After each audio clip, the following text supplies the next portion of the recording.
नमस्कार, बहुत स्वागत है आपका। आप देख रहे हैं किस्मत कनेक्शन और मैं हूं आपके साथ शैलेंद्र पांडे। आज किस्मत कनेक्शन में बात करेंगे योगिनी एकादशी के बारे में। योगिनी एकादशी का महत्व क्या है, इस व्रत का पालन कैसे किया जाता है और इस व्रत का पालन करने से किस तरह की समस्याएं हल होती हैं, ये जानने का प्रयास करेंगे। बात करेंगे 12 राशि के लोगों के दैनिक राशिफल की और साथ ही साथ आपको बताएंगे स्वस्थ रहने के सरल उपाय निरोगी भव में, और आपको बताएंगे सफलता का एक विशेष उपाय सक्सेस मंत्र में। तो चलिए कार्यक्रम की शुरुआत करते हैं और सबसे पहले जान लेते हैं पंचांग।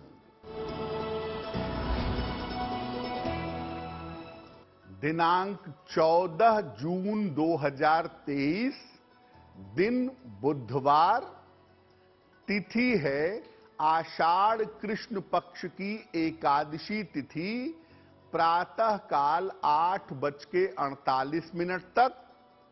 नक्षत्र है अश्विनी नक्षत्र, दोपहर 1:40 तक। चंद्रमा मेष राशि में संचरण कर रहे हैं। राहु काल का समय दोपहर 12 बजे से 1:30 तक। उत्तर दिशा की तरफ यात्रा करने की मनाही है, लेकिन अगर यात्रा करना जरूरी है, मजबूरी है, तो जरा सी हरी सौंफ खाकर और भगवान का स्मरण करके यात्रा करेंगे तो मुश्किल से बचे रहेंगे।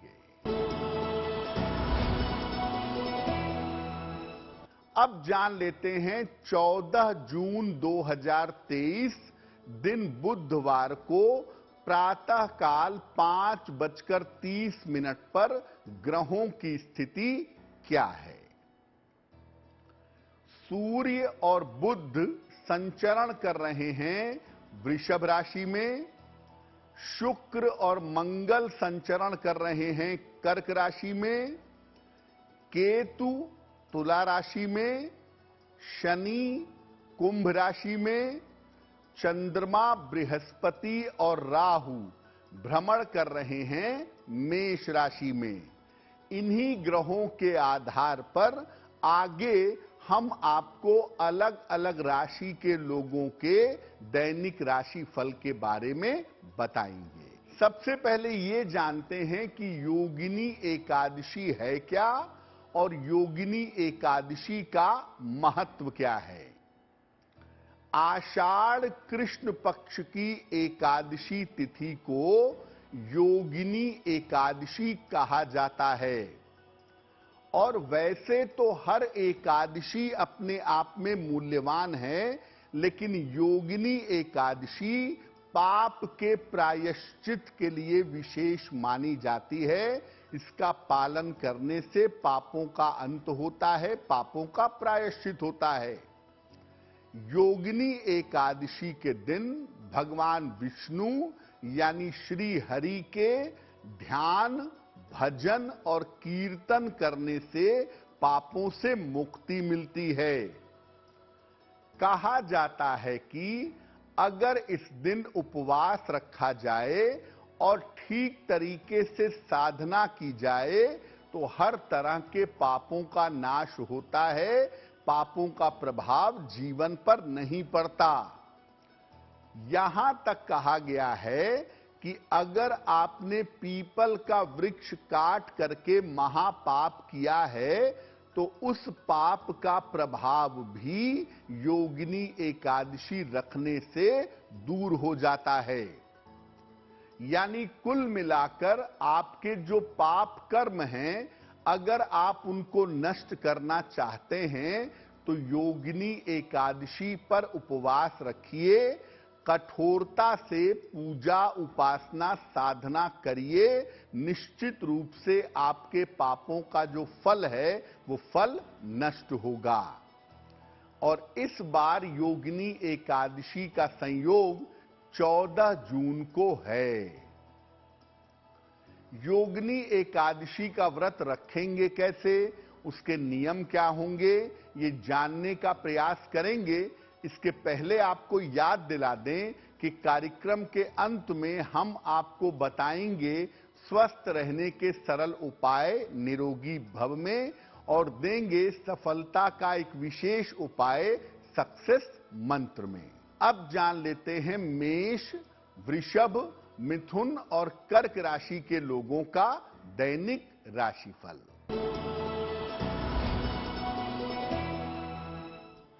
मेष राशि, आकस्मिक धन का लाभ होगा, स्वास्थ्य आपका अच्छा बना रहेगा, आपकी तमाम मानसिक चिंताएं भी दूर होंगी। भगवान गणेश की अगर आप उपासना करें तो आपका दिन और भी ज्यादा बेहतर होगा।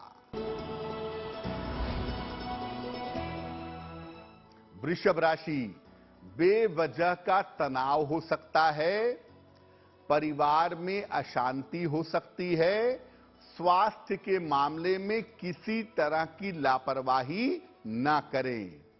किसी निर्धन व्यक्ति को अगर हरे फल का दान कर दें तो आपका दिन कुछ हद तक बेहतर होगा।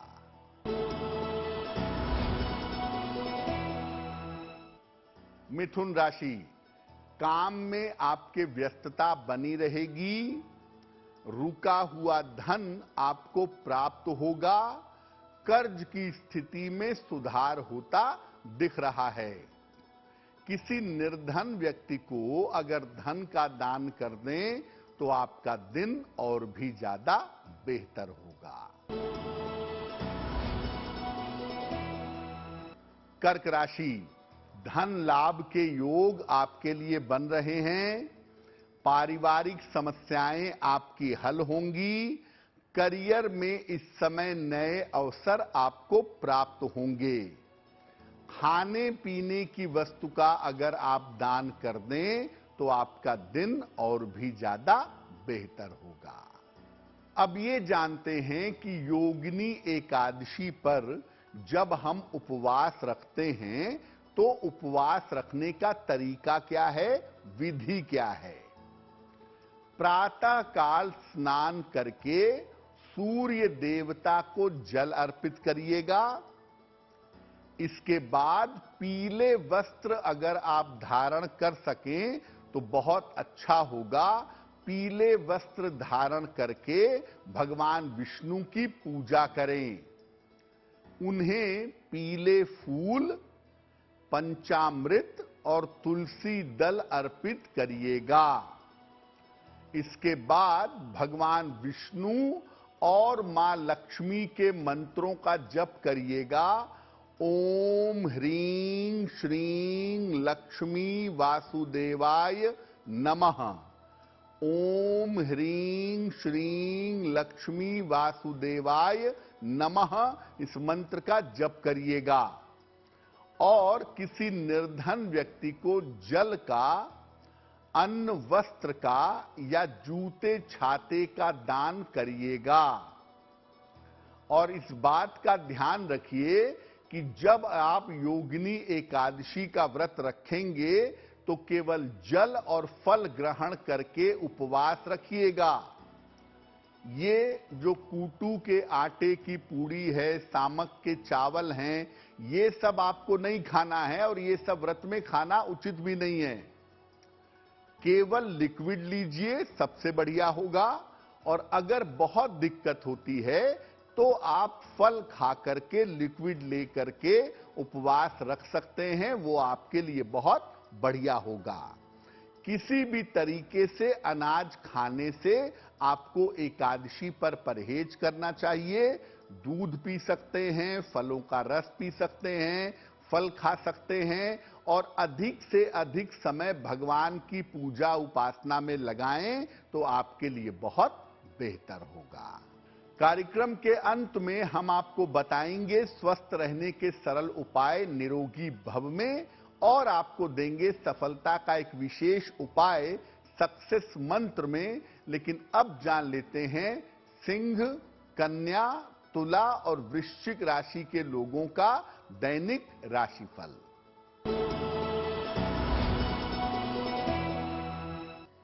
सिंह राशि, महत्वपूर्ण काम में आपको सफलता मिलेगी। धन प्राप्ति के योग आपके लिए बन रहे हैं। इस समय आपकी कोई लाभकारी यात्रा भी हो सकती है। किसी निर्धन व्यक्ति को अगर धन का दान कर दें तो आपका दिन और भी ज्यादा बेहतर होगा।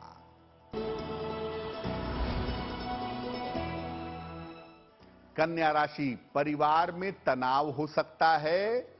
स्वास्थ्य आपका इस समय बिगड़ सकता है। वाणी और स्वभाव पर नियंत्रण बनाए रखें। किसी निर्धन व्यक्ति को अगर हरे फल का दान कर दें तो दिन की मुश्किलें बहुत हद तक हल हो जाएंगी।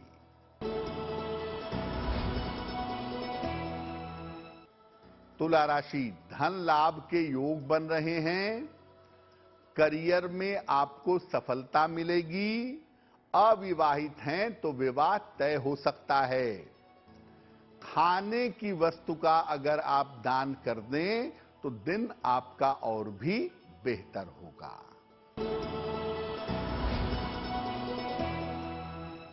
वृश्चिक राशि, नए काम में सफलता मिलेगी।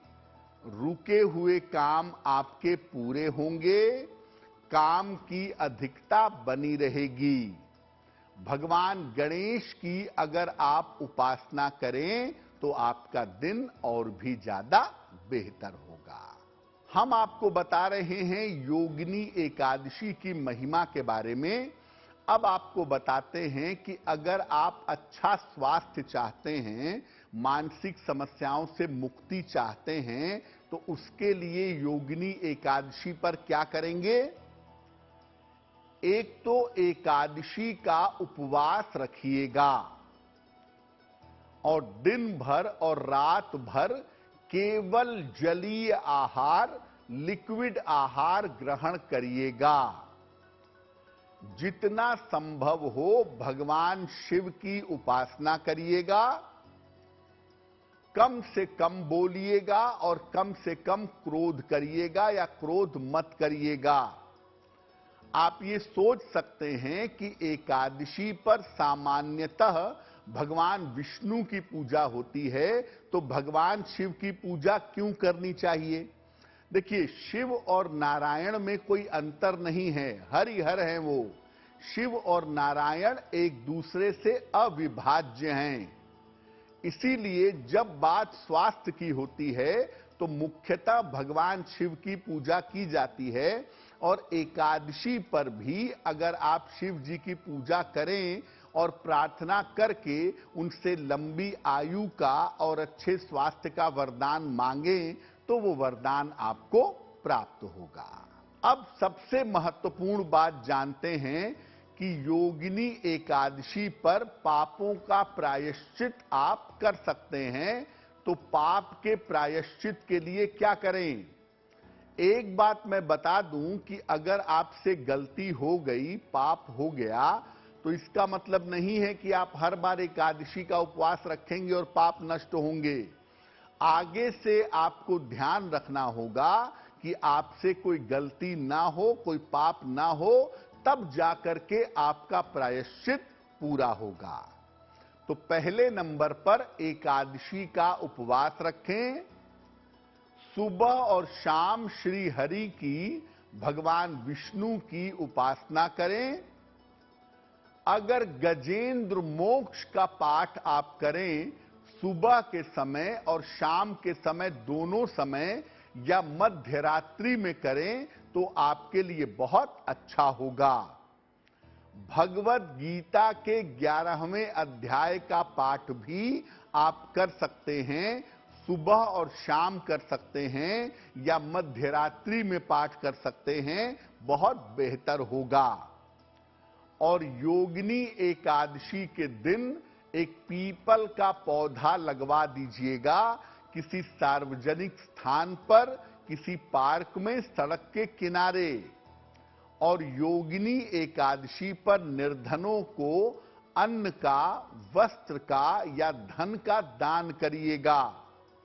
अगर आप ऐसा कर देते हैं, शुद्ध भाव से पापों के प्रायश्चित की प्रार्थना करते हैं तो आपके पापों का प्रायश्चित होगा और उसका शुभ फल आपको प्राप्त होगा।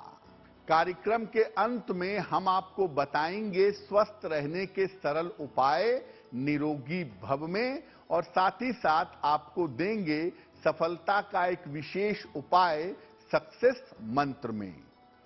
अब जान लेते हैं धनु, मकर, कुंभ और मीन राशि के लोगों का दैनिक राशिफल। धनु राशि, रुके हुए काम आपके पूरे होंगे। करियर में लाभ के योग आपके लिए बन रहे हैं। प्रेम संबंध आपके शुरू हो सकते हैं। खाने पीने की वस्तु का अगर आप दान कर दें तो आपका दिन और भी ज्यादा बेहतर होगा।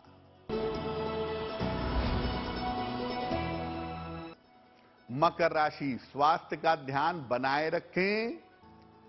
वाहन सावधानी से चलाएं। किसी परिजन का स्वास्थ्य इस समय बिगड़ सकता है। किसी निर्धन व्यक्ति को हरे फल का दान करें तो दिन की मुश्किलें बहुत हद तक बेहतर हो जाएंगी।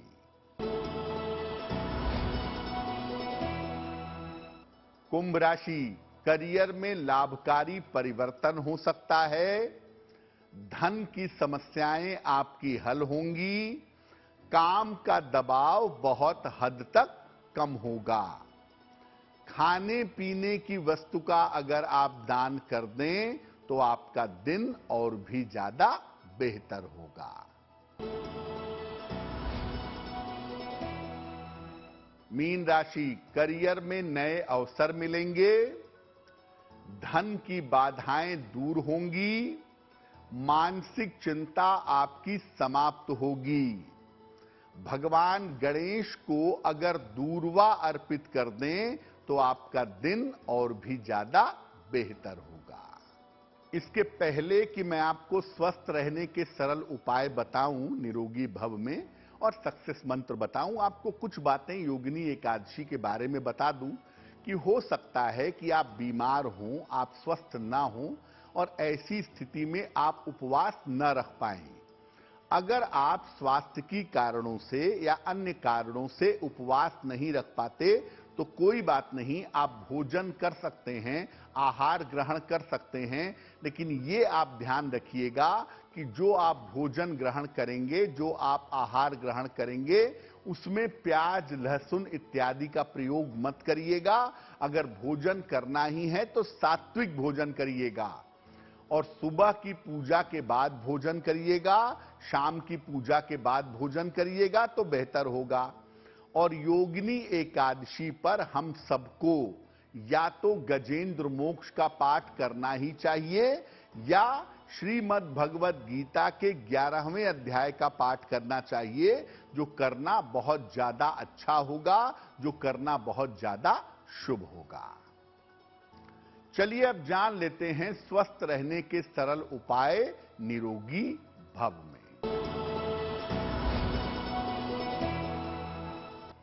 अगर आप मिश्री के साथ अखरोट खाना शुरू कर दें, सुबह शाम दोनों समय या दिन में जब भी मौका मिले, मिश्री के साथ अगर आप अखरोट खाएं तो शरीर में नई शक्ति का संचार होगा और आपका आलस्य दूर होगा। जिनको आलस्य ज्यादा रहता है, ऊर्जा की कमी महसूस होती है, वो मिश्री के साथ अखरोट खाएं, उन्हें लाभ अवश्य होगा। चलिए अब जान लेते हैं 14 जून 2023 दिन बुधवार का सक्सेस मंत्र क्या है। 14 जून बुधवार को प्रातः काल भगवान गणेश को दूर्वा अर्पित करिएगा, दूब घास अर्पित करिएगा और घर से निकलते समय उसमें से थोड़ी सी दूर्वा अपने पास रख करके जाइएगा। दिन भर के कार्यों में आपको सफलता अवश्य मिलेगी। तो आपका दिन शुभ हो, मंगलमय हो, इसी कामना के साथ मुझे दीजिए इजाजत। देश और दुनिया की तमाम खबरों के लिए देखते रहिए गुड न्यूज टुडे। नमस्कार।